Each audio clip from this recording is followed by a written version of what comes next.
Cricket की दीगर खबरों में आपको बताएं कि पाकिस्तान और वेस्ट इंडीज विमेन के दरमियान तीसरा और आखिरी मैच आज खेला जा रहा है। वेस्ट इंडीज विमेन को 2-0 की बढ़तरी हासिल है। तफसीलात जान लेते हैं बोल न्यूज के नुमाइंदे शाहरुख शाह से। शाहरुख, बताइएगा क्या सूरत हाल है इस वक्त मैच में, और सिक्योरिटी की भी सूरत हाल से आगाह कीजिएगा। जी बिल्कुल, देखिए इस वक्त हम मौजूद हैं कराची नेशनल स्टेडियम के बाहर, और इस वक्त आखिरी एक रोज़ा मैच जो है वो वेस्ट इंडीज़ और पाकिस्तान वुमेंस टीम के दरमियान खेला जा रहा है। अब से कुछ देर कबल जो है वो टॉस हुआ, जिसपे वेस्ट इंडीज़ ने टॉस जीतकर पहले फील्डिंग का फैसला किया, और इस वक्त पाकिस्तान की बैटिंग जो है वो जारी है।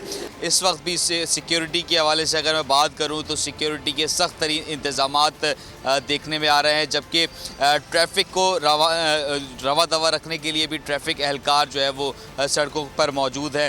अगर मैं मैच के हवाले से बात करूं तो मैच में पाकिस्तान ऑलरेडी जो है वो ये सीरीज़ हार चुका है। 3-1 रोज़ा जो है वो ये सीरीज़ रखी गई थी वेस्ट इंडीज़ जो कि पाकिस्तान आई थी। दोनों मुसलसल 2 मैचेस जो है वो ओडीआई की वो जीत चुकी है। आज आखिरी एक रोज़ा मैच है, अगर इसमें पाकिस्तान जो है वो जीत जाती है तो वो क्लीन स्वीप होने से बच जाएगी। जी सब्सक्राइब करें और बेल दबाएं ताकि कोई खबर रह न जाए।